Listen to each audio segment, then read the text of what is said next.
Hello, this is Eileen, the environmental educator, and in this video we are going to talk about how the national public servants in this country just beyond abuse and waste tax dollars, and truly, like every other problem in this country, it's because the citizens let them. But right here, this was Yahoo News, this is New York Times, it has that here, but it said it took $1.7 billion to fix Fire Island's beaches. One storm wrecked them. This was August 11th, 2023 article, so 4 days ago. So there's a picture of Fire Island, homes with walkways out to the beach here. But let's see what happened. So this is at the end of the article, but it said, protecting Long Island erosion has been on the minds of federal, state, and local officials for decades, but efforts to coordinate a response happened in fits and starts, and they were completely suspended for more than a decade in the 80s and the 90s. Before Sandy, which is Hurricane Sandy, property owners on Fire Island paid for their own anti-erosion efforts using local tax money every few years. It says, but that old system was no match for Hurricane Sandy, which caused tens of billions of dollars of damage in the New York metro area. And it killed a bunch of people in the area too. And it said after Sandy, the federal government began the $1.7 billion Fire Island Inlet to Montauk Point project to protect 83 miles of Long Island's South Shore, which makes up roughly 70% of Long Island shoreline. The project was fully paid for by the federal government, according to the Army Corps of Engineers spokesperson.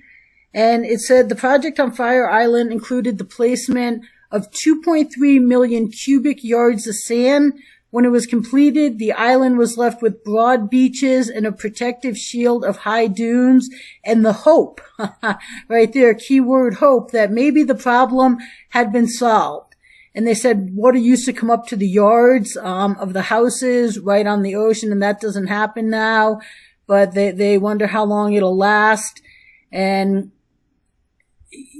so anyways, that was how the Army Corps of Engineers basically took control of the beaches out on Fire Island. Because right before that, the property owners of Fire Island paid for their own anti-erosion efforts. But that changed when this $1.7 billion federal dollars came in, and the Army Corps of Engineers was in charge of this beach restoration project. And it worked. They got beach. And that beach was on a 32-mile, it was on Fire Island, okay, which is a 32-mile barrier island off of Long Island. So, barrier islands are important, especially in storms. And, but, they got beach, but they also then got federal control of things. And so now it says the legacy of the government anti-erosion project appear hamstrings by rules that make the U.S. Army Corps of Engineers responsible for maintenance and emergency repairs on any beach they have built. And which is a stark change from the more flexible approach that the local leaders said was possible before Sandy, before the federal dollars and the U.S. Army Corps of Engineers.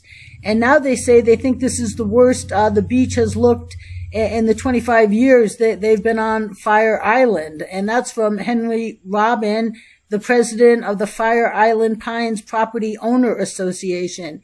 He said the beach needs to be repaired for reasons that are much greater than his beach house. This barrier island is the first line of defense of the mainland. And they say now, last December, a major winter storm wreaked havoc across the United States, whipping up rough seas off Long Island. When the tide went back out, Robin said much of the beach went with it.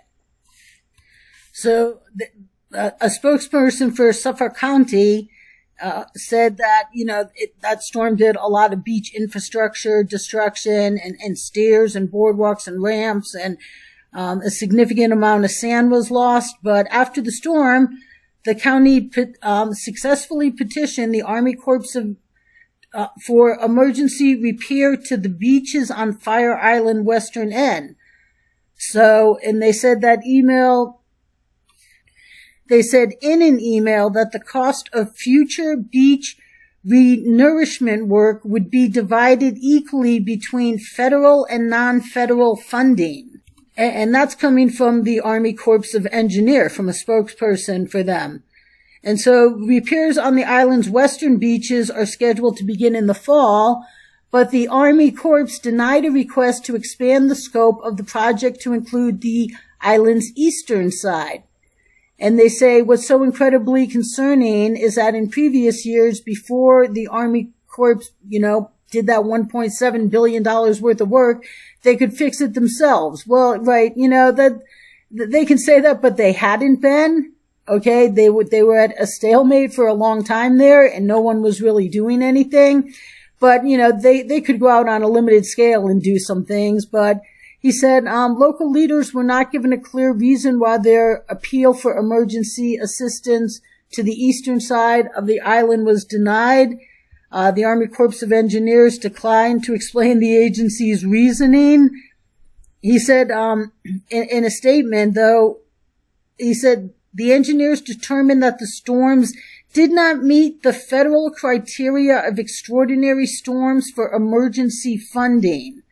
So they say, therefore, according to federal law, Congress must appropriate any additional funds that fall outside the project funding.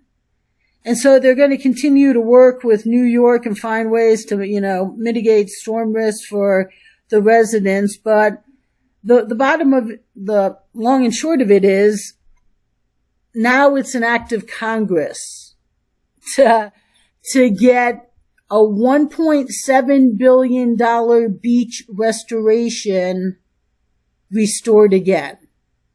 Okay. And then how many times is that going to keep on happening? Okay. So this is how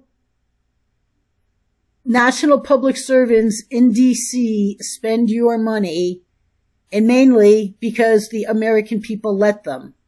Then now this is just a revolving circle where they'll fix it, billions of dollars, it'll get depleted again, and then they'll fix it. And how much is going into this before we realize that we're a country that's in currency collapsing debt?